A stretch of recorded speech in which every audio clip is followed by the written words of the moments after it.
నీ ఆజ్ఞ లేనిదే ఏదైనా జరుగునా, నీ కంచె దాటగా శత్రువుకు సాధ్యమా?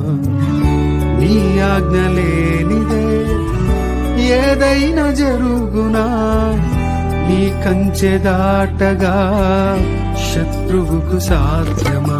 ఏమైనా చేయగలవు, కథ మొత్తం